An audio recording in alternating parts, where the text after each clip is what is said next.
of the mayor of the city of Manila. No, pagkatapos, he was offered a very good job as I think vice president of Manila Broadcasting Corporation.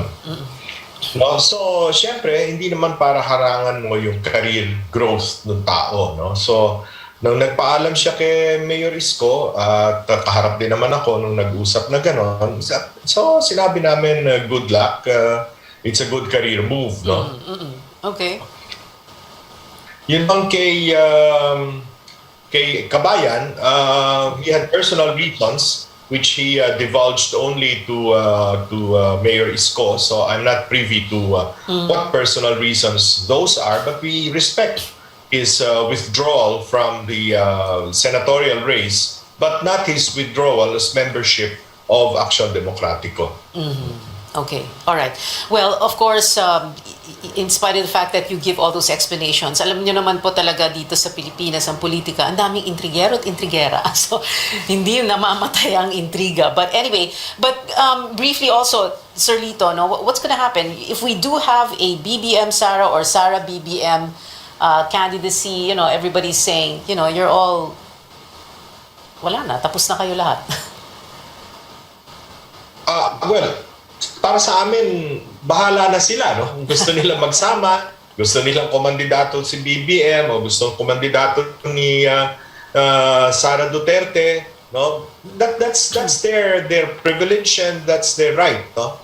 Kung gusto ni Ferdinand Marcos Jr., well, he's already a candidate for president, yes. Okay lang, no? So, laban-laban na lamang. Yeah, okay. Matira matibay. Yep. Alright, and I'm sure ganun din ang sasabihin ni Sir Monico, hindi po ba? Bahala sila kung gusto nilang tumakbo, ganun. You know, Pia and gentlemen, when Senator Pacquiao filed his candidacy, he already knows what to expect. He knows the direction, and he has decided to run for it. You know, no matter who are running, it does not matter because he is running on his strength, on his platform.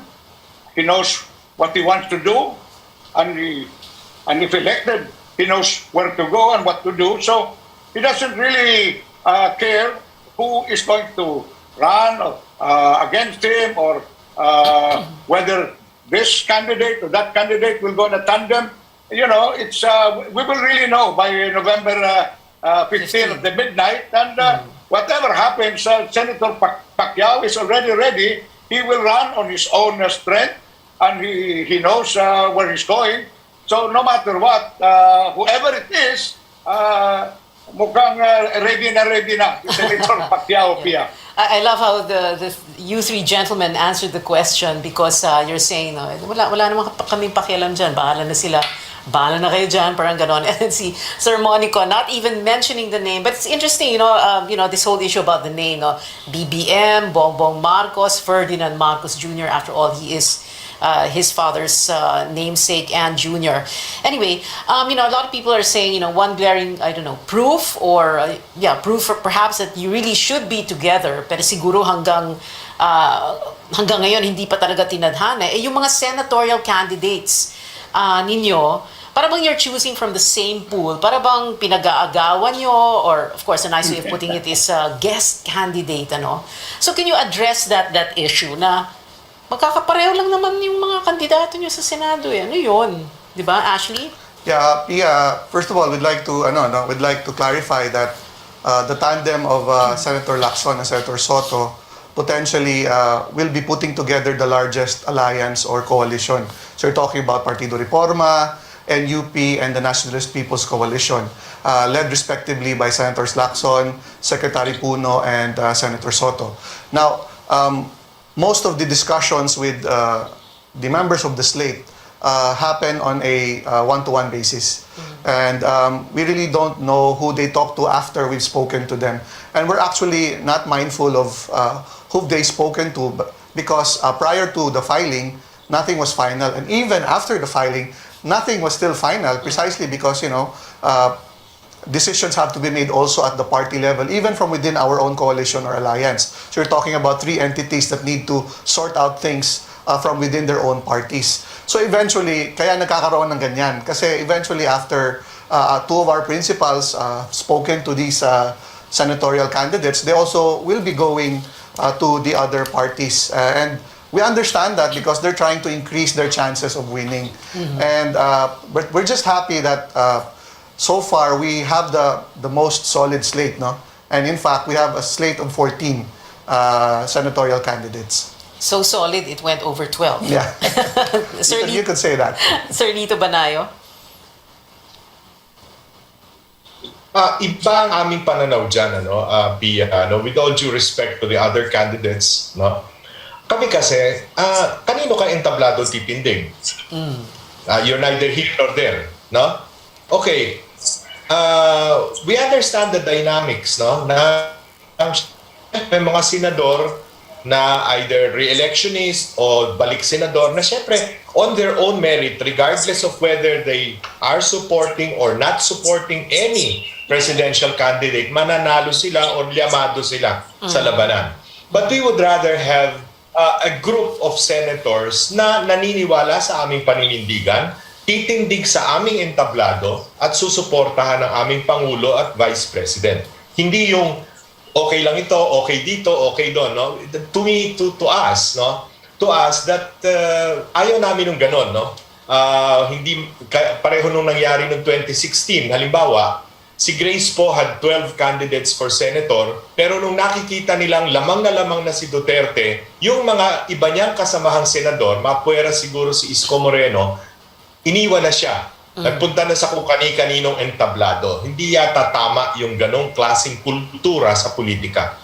Okay, but right now you have how many senatorial candidates? 2 or 3? We have three. We have three. Samira Gutok, Carl Balita, and Jopet Sison. And that's it? Or what's going to happen? We are considering a few more. Just a few more. Ano yun, sir? Guest candidates from the other? No. No, not guest candidates, no. We'd rather have yung talagang amin, regardless of whether sikat sila o hindi sila sikat, no. Okay. Ganun ang aming paninindigan. And ang pagpipilian nyo yung mga hindi pa napili ng ibang mga slates, ng ibang mga candidates? Not necessarily. For all you know, merong mga nandoon na sa slate ng ibang kandidato, pero sa tingin nila mas gusto nila sumama kay Isko kaysa dun sa unang nang hikayat sa kanila. Those are all possibilities. Wow, intriga yan. See, who are you referring to, Sir Lito? No names, please. No names. Well, how many? How many are we talking about? And from which camp? Is it from Manny Pacquiao? O nagre-react na si Sir Monico? Is it from Pings? Ano mo, Pia, hindi importante yung 12. Hindi importante yung 12, 14, 15 ang yung senatorial candidates, no? Kasi ang boto ng tao sa senador, hiwalay sa boto niya sa presidente at vice-presidente. In the same way, na yung bumoboto sa isang governor o city mayor, kursunada niya yon, miski na dynast yung mayor na yon, pero pagdating sa presidente, vice-presidente, may sarili siyang kursunadang binoboto. I've learned that through several presidential campaigns. Okay. Sir Monico, what about you? What do you think? With all due respect to our other friends tonight on your show, Pia, you know, our group of Senator Pacquiao with Vito Atienza as Vice President, you can call our group may pinagsamahan. You see, si Senator Pacquiao has been blessed to be in Congress for some time and also in the Senate. So yung mga kaibigan niya, close to him that he has befriended all through these years, ang sinama namin. And, you know, I have to also say that if you talk about diversity or diverse company, kami ang bigla na binigay namin ang lineup even with Nery Colmenares. While the other groups are still deciding and arguing and debating, kami kinuha namin kagad ang isang labor leader at of course ang ating kagalang-galang na Congressman Nery Colmenares na pinag-arguhan doon sa ibang partido. You see, manotice mo maski pag-filing, ang unang nag-file kagad is Senator Pacquiao. And that is designed to some people, some analysts, of being decisive, which is a factor for leaders. You know, are you decided right away, or hanggang November 15 ka pa, magsa-substitute, or are you going to file up to the last October 8 filing, or decided ka na? That's why to some people, analysts, the leadership factor would be decisiveness. Are you decided? Laban ka ba? Or ganon. So kung decided ka, laban. That is one trait of a good leader. No matter what, decided ka ba? Laban. Oh, don't look at your enemies or your opponents or your other adversaries. If you're decided and you think you can do good for the Filipino people, go ahead. File. Okay. That's why the tandem of Lito Atienza and Senator Pacquiao are good because they both have been in Senate. They are in Congress for a while. Yeah, pampagulo talaga yung substitution. You know, we only have a minute left. I wasn't able to go to a break anymore. The discussion was so interesting. So the final question, and you're going to have to put everything in here. Laban talaga. Sorry, not that one. No? Will you ever get together, or you just want to keep the entire country in suspended animation until November 15? And what is your fearless forecast for November 15? Let's begin first with Sir Monico Puentevilla. Sir. I would like to put the televiewers, our good audience, to think of this. Sa Mindanao, 14.5 million voters. That is the term of Sara and Senator Pacquiao. In the Visayas, another 14.5 million voters, a total of about 29 million or 30. Pacquiao is the only genuine Bisaya from Cebu and from Jensan. So you can already analyze why Pacquiao is hell-bent on running. Sa Luzon, you have about 30 million voters. Pag-awayan yan ng 5 o 6. If Sara runs, that will be 6 who will fight it over in Luzon.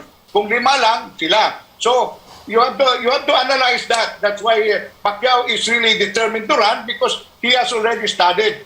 And you have to understand that, with all due respect to the watchers, 5 million voters are A and B, Section A and B of our population. CDE is 60 million people. That is where we are prioritizing. Right. Aside from, everywhere we're going to ask for vote, but yan ang facts of the case.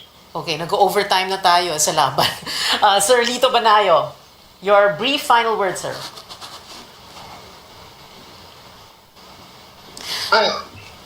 Ang labanan dito ay mensahe. It is the message of the candidate, no? Hindi ko na pag-uusapan yung kung taga saan si Isko. Alam ng lahat, mayor siya ng Manila. Ang tatay niya galing sa Antique, mahirap na sakada ang ama. Ang ina naman niya, labandera na galing sa Waray, sa Samar.